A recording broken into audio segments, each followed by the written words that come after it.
What if you were afraid of nothing? Nothing. Man, beast, financial, bankruptcy, nothing. Do you understand what that would mean? How would your life have changed? Once you become fearless, life becomes limitless. I'm not afraid of anything. I should be dead by now.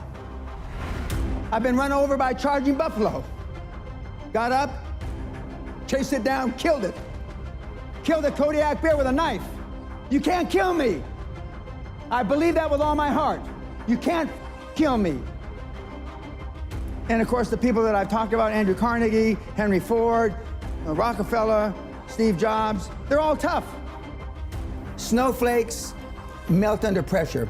In 1986, the average man's handshake pressure was 118 pounds. 2016, 96 pounds. Testosterone levels in sperm counts tested 50 years ago, and today they're producing 60 to 70% the amount of testosterone levels in sperm counts as they did. We're dying out. They're deathly afraid of everything. Everybody's scared to death of what might happen, and so they want to come across as your friend. It's like my snowflake test. You know, the first question, paraphrasing it, what would you do if somebody spit in your wife's face? And the answers range from, well, I try to ascertain what kind of day he was having. And if he had a bad day, I try to be understanding. I'd be in prison for murder. I would beat the guy to death. Is that what we need today? No, I'm not saying that's me, though. Okay. But I am advocating that the guys act like they had a pair.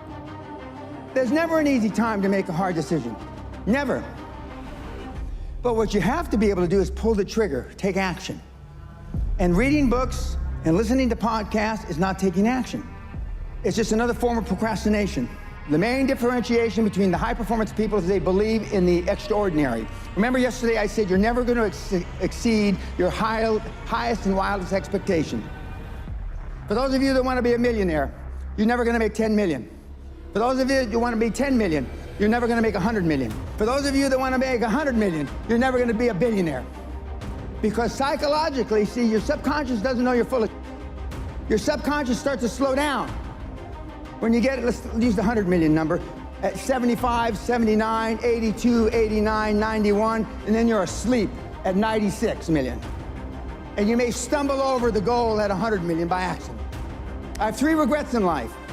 1, I'm a combat-trained Army officer who never saw combat. 2, the night before my mother died, I told her, God damn it, you're not gonna die, quit f***ing around. She's dead in the morning. And the 3rd, I didn't set my goals high enough. Jack Welch said it much better than I. There's no such thing as work-life balance. There are work-life choices, and you make them, and they have consequences. There are consequences that I didn't go to our daughter's sweet 16 birthday party. There are consequences. But are they greater than the consequences of you being dirt broke when you die? You ask yourself that. Would you rather make a choice between your daughter's 16th birthday or you being flat broke, huddled up in a corner, homeless, whenever your time comes? You tell me. But conventional wisdom, political correctness, has it all backwards. You're a bad person because you missed her birthday, right? You're a bad person because you celebrated Christmas in January, right? Horse. And the pundits that give you this horse are poor themselves. Next, you've got to get by your friends. Show me your friends and I'll show you your future, right? You're hanging out the pub, belching and farting. Those people that you're going to the sports bars, those are your friends. Then there's just general pessimists. Then there's your own guilt. Do I deserve to be wealthy beyond measure? Then there's fear, false expectations appearing real.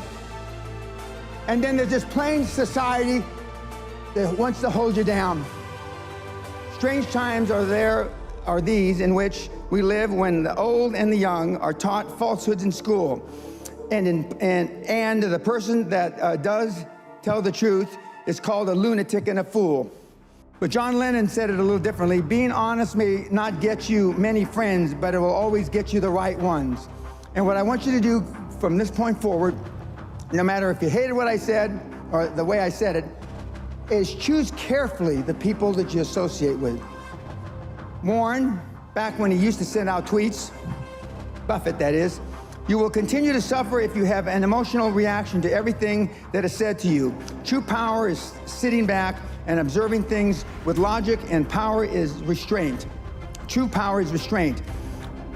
If words control you, that means everyone else can control you. Breathe, let things pass. In my day, they used to say, sticks and stones can break your bones, but words can never hurt you. Now it's just the opposite. There are major universities in this country, on this planet, that have safe rooms, that have safe buildings, that if life becomes too stressful, you go to that building.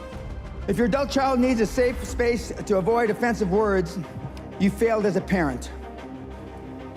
Most of us care what other people say, and most people care what other people think. And if you can just reduce that emotional baggage just a little, you have no idea how much freer you're going to be and how much more you're going to accomplish in your life. Most people just have poor habits. And, I've had these same habits for about 50 years now. When I do feel wimpish, I just say, what's wrong with you? Come on. And I just go out and do it. And I know that if I hadn't built up these habits 20, 30 years ago, at age 70, I certainly wouldn't be doing this. I mean, good habits are hard to come by. But what's even harder to come by are people that have good habits that you can be around. Machiavelli said, a ruler is judged by who he surrounds himself with. If I were to decide what kind of person you were by the people that you are closest to, what would I think of you? How would I judge you? So people don't spend enough time selecting that peer group, even Correct. if they have the good habits. You're Correct. saying that's not enough. Yeah, because they go to default. Okay. What are some of your other good habits, high performance? I never give tacit approval, but I go out of my way to make sure that if I hear bull, I tell them it's bull. Keeps you with the right people. It Correct. gets your message out loud and clear. Correct. All right, no tacit approval, good. Give me a couple more. Sam Walton's sundown rule. That means that before he left the office every day, everything on his desk, every message that came in, he answered. So I clear my desk every day. All right, so over-communicate, and other people should too. The thing that most of you lack in is time management. The reporting system I use is the reporting system I use as a young officer with NATO. And it's basically, what are you going to do? What are your goals for the day? What did you accomplish yesterday? And challenges. And then the following week, you didn't, when you say what you accomplished, if what you accomplished doesn't relate back to the goals you had set for the week, then there's a disconnect. Well, if you said you were going to do this on Monday, and then on the next week you didn't do it, didn't you do it on Monday, you didn't do it the whole week. And challenges come up, speed bumps, I call speed bumps. You broke your leg, you did this, you did that, now to me, those aren't speed bumps, When I showed up for my meeting with Klaus Kleinfeld in a wheelchair with a drip, I was almost dead 3 days before. I mean, that's commitment.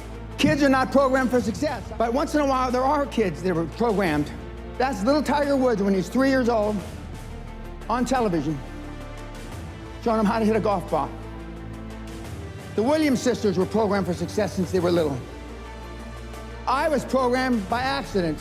What have you done to program your children for success? My dad only had one goal for me growing up, to keep me alive till I reached the age of reason.